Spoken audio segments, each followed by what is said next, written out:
In the early 1970s, a young woman named Claire was hitchhiking along the Pacific Coast Highway in California.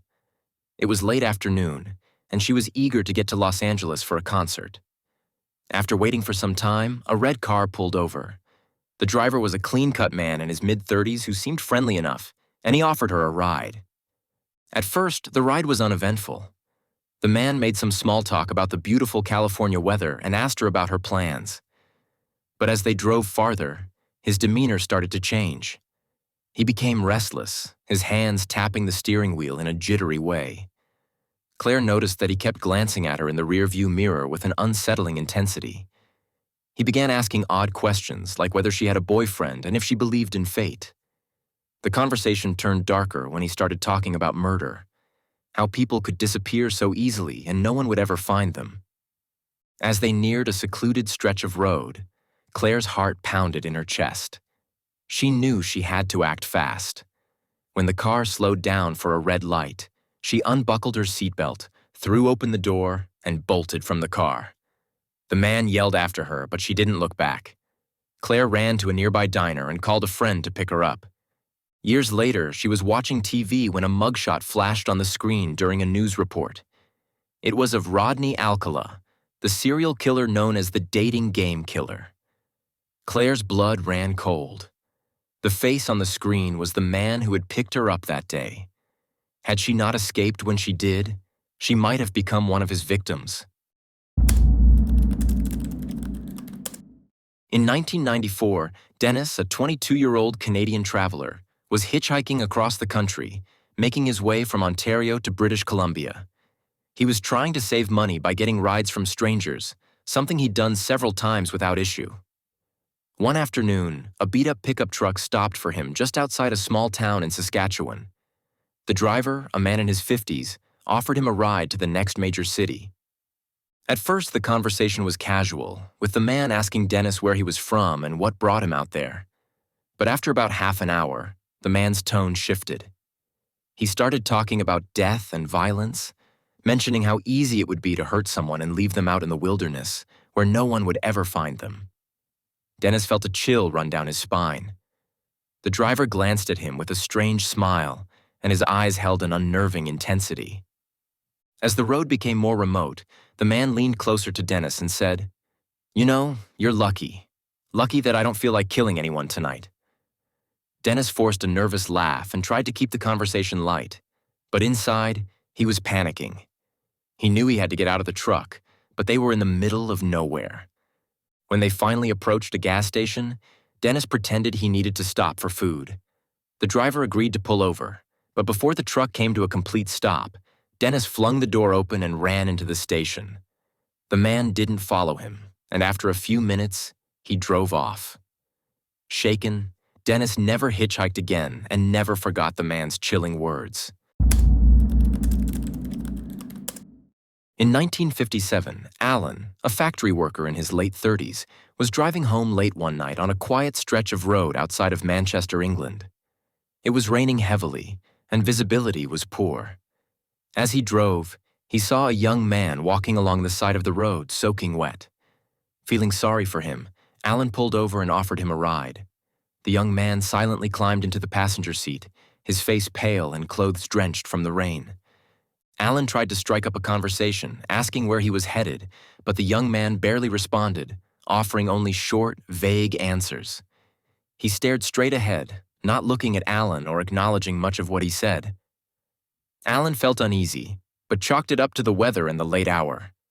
As they neared the young man's destination, a small village several miles away, Alan asked if this was the right spot to drop him off. When there was no response, Alan turned to face him, only to find the passenger seat completely empty. Startled, he pulled over and checked the car. There was no sign of the young man, and the seat was dry, despite the rain pouring outside. Confused and shaken, Alan drove to the nearest pub, where he told the locals about his experience. One of the men at the bar looked at him with wide eyes and said, "You've just seen the ghost of the hitchhiker." According to local legend, a young man had been killed in a car accident on that same road years ago. Ever since, people claimed to see his spirit walking along the highway, only for him to vanish once they neared his home. Lisa, a 19-year-old college student in Michigan, was eager to get to a big concert in Detroit in 1978. But with no car of her own and little money, she decided to hitchhike, something she had done a few times without any problems. She was picked up by a man driving a plain-looking station wagon. He seemed normal enough, though his appearance was a little rough. He was in his 40s, balding, and wore a stained t-shirt. At first, the conversation was light. He asked where she was going and talked about the city, but then his questions became personal. He asked if she was traveling alone and whether anyone knew where she was. Lisa's unease grew.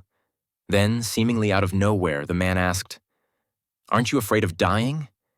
You know, it would be so easy for someone to just take you out here in the middle of nowhere." Lisa's heart raced. She stayed calm, not wanting to provoke him, but she began scanning the road for any chance to escape. Soon, the man made a sudden U-turn, heading in the opposite direction from where she needed to go. Lisa quickly made up an excuse, telling him she needed to stop at the next gas station for the restroom. He reluctantly agreed. When they pulled in, Lisa calmly opened the door, thanking him for the ride, but as soon as she was out, she sprinted into the gas station and begged the clerk to hide her. The man waited outside for a few minutes, then drove off. It wasn't until years later that Lisa learned how close she had come to danger. She saw the man's face on the news. He was Robert Ben Rhodes, a trucker and serial killer who had tortured and murdered many of his victims after picking them up as hitchhikers. In 1976, a man named Jake was driving late at night through rural North Carolina on a winding road surrounded by thick woods. The moonlight was the only thing lighting the narrow path. As he rounded a bend, he spotted a woman standing alone by the roadside, her head bowed and her clothes disheveled. It looked like she had been crying. Feeling concerned, Jake pulled over to offer her help. The woman silently climbed into the back seat, not saying a word. Jake tried to ask her if she was okay, where she was headed, but she didn't respond. She just pointed down the road. As he drove, the air in the car felt heavy, almost suffocating. Glancing in the rearview mirror, he noticed the woman sitting completely still, her face pale in the dim light. After several miles, she pointed again toward a small graveyard up ahead, indicating that this was where she wanted to be dropped off. Jake pulled over, but when he turned around to speak to her, the back seat was empty. Panicked, he got out of the car and looked around, but the woman was nowhere to be found. Shaken, Jake drove to the nearest town and told a few locals what had happened. An older man listened intently and then told Jake that he wasn't the first to see the woman. Legend had it that she was the spirit of a young girl who had been killed in a car accident near that very spot decades earlier. And every few years, someone reported seeing her hitchhiking along the same road, disappearing near the cemetery. In the 1960s, a married couple, Sarah and Bill, were driving through the desert in Arizona on their way to visit family. It was a long, lonely stretch of road, and they hadn't seen another car in miles. As they drove, they spotted a man standing by the side of the road, his thumb out, asking for a ride. The man, who looked to be in his mid-40s, climbed into the back seat. At first, the conversation was normal. The hitchhiker asked where they were headed and mentioned the heat of the desert. But after a few miles, he began telling them strange things, details about their lives that he couldn't possibly have known. He mentioned the name of their dog, commented on a recent argument they'd had, and even referenced the specific town they were going to, although they hadn't told him. Bill and Sarah exchanged nervous glances. How could this stranger know so much about them? They felt an overwhelming sense of dread and decided to drop the man off at the next gas station. But when they pulled into the station and looked back, the hitchhiker was gone. The back seat was empty, and the car doors had never opened. In 1995, a young woman named Katie was driving home late at night through a rural area of Texas when her car broke down on a deserted road. Without a phone, she had no choice but to hitchhike. After waiting for what felt like hours, a man driving a large sedan pulled over. He offered her a ride to the nearest town, and although Katie was hesitant, she felt she had no other option. At first, the man seemed nice enough, though he was quiet and didn't engage in much conversation. They drove in silence for a while, but then the man asked her an unusual question. Would she mind checking something in the trunk for him? He claimed that the car had been making a strange noise, and he wanted her to take a look while he held the trunk open. Katie hesitated. Something about his request didn't feel right, but he insisted. When they pulled over, the man got out and opened the trunk. Inside, Katie saw duct tape, rope, and a pair of handcuffs. Her heart pounded in her chest. Realizing the danger she was in, Katie quickly made up an excuse, saying she was feeling sick and needed to leave. Without waiting for his response, she turned and ran as fast as she could down the road, not stopping until she saw headlights approaching in the distance. Katie flagged down the oncoming car, and the driver, sensing her panic, took her to safety. The man in the sedan didn't follow her, and Katie never saw him again. She later reported the incident to the police, but no trace of the man or his car was ever found. In 1983, Frank, a seasoned truck driver, was on a long-haul trip through the mountains of Colorado. It was a chilly winter night, and snow was beginning to fall. The winding roads through the mountains were treacherous, and Frank kept his speed low, hoping to avoid black ice or getting stuck in the middle of nowhere.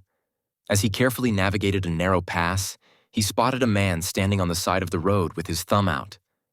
The man was dressed in a heavy coat and had his face partially hidden under a wide-brimmed hat.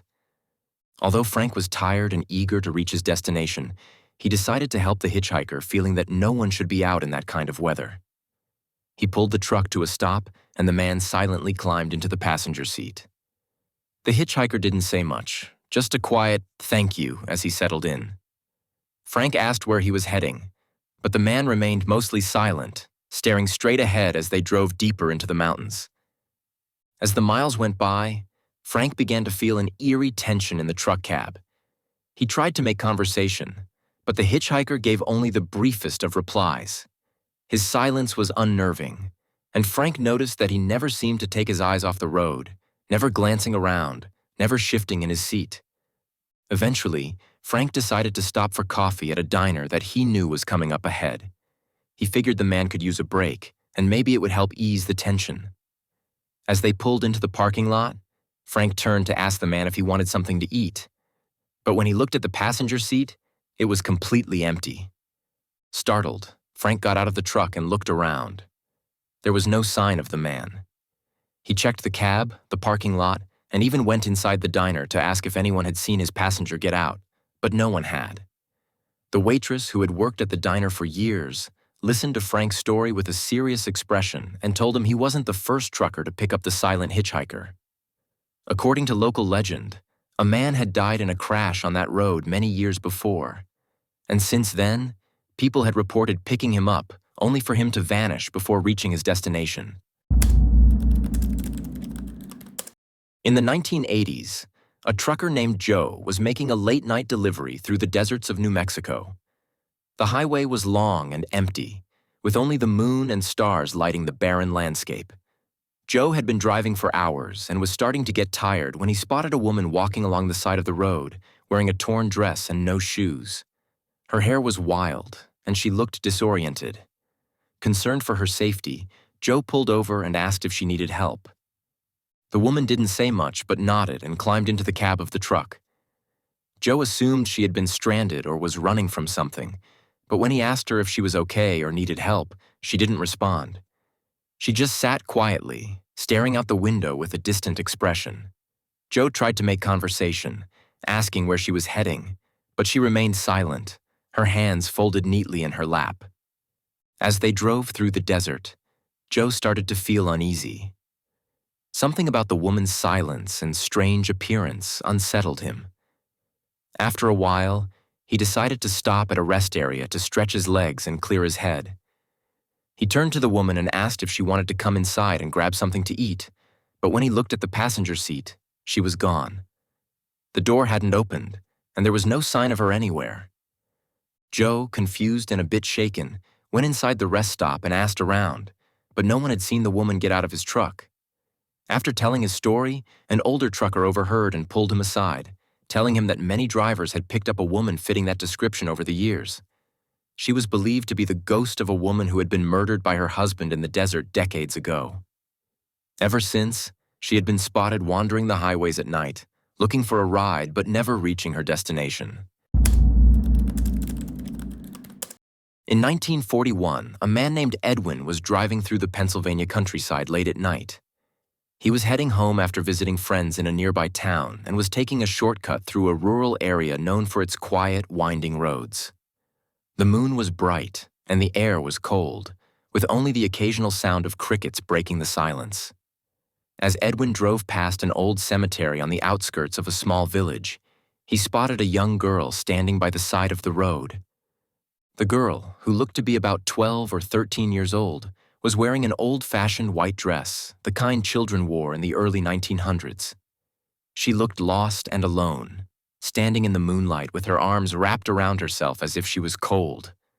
Feeling concerned, Edwin pulled over and asked if she needed help. The girl didn't speak, but she nodded and climbed into the back seat. Edwin, trying to reassure her, asked where she was going and if she had gotten lost, but she remained silent, staring out the window. The ride was quiet and awkward, with the girl showing no signs of distress, but also not speaking a word. After several miles, Edwin asked her again where she needed to go, but still, there was no response. As they neared a small crossroads near the cemetery, the girl suddenly pointed toward the graveyard. Edwin, assuming this was where she wanted to go, pulled over. But when he turned to tell her they had arrived, the back seat was empty. The girl had vanished without a trace. Stunned, Edwin got out of the car and looked around, but the night was still and empty.